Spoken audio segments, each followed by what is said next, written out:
Bienvenue sur DLM TV, une chaîne dédiée au développement personnel et professionnel. Aujourd'hui, je vous propose d'aborder le thème de la prise de décision. Et ceci le temps d'un sprint, en 5 points. Débutons ce sprint. Je vais vous parler de se donner des options, avoir une dynamique, de notion de bonheur, de gens bienveillants, d'énergie vitale.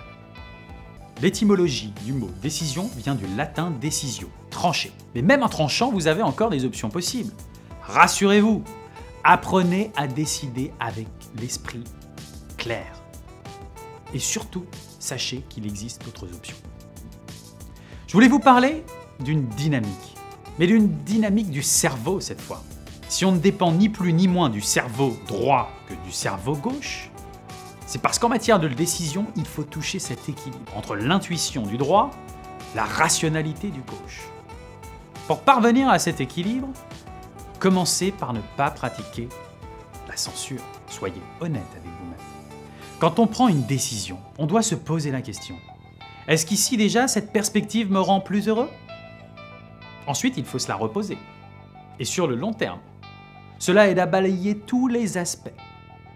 Par exemple, s'installer à l'étranger, la distance, la langue, votre entourage. Sera-t-il encore moteur de votre bonheur si vous ne l'avez plus avec vous? Le bonheur est un carburant, on le sait tous. Les gens bienveillants, quand vous tenez un panel de 5 à 7 personnes autour de vous, profitez-en, ce sont des gens bienveillants. Consultez-les.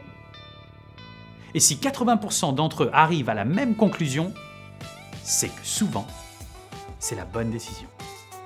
Ensuite, si à l'évocation d'une idée, d'un projet, d'une réalisation, vous ressentez avec votre corps un vide intérieur, l'expression d'une fatigue immédiate, c'est l'absence diagnostiquée d'énergie vitale.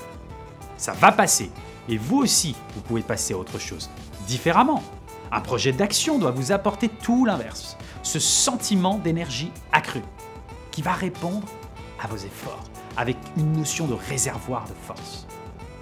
Justement, après avoir fait le plein d'énergie ensemble, retrouvons-nous très vite pour un prochain Sprint 5.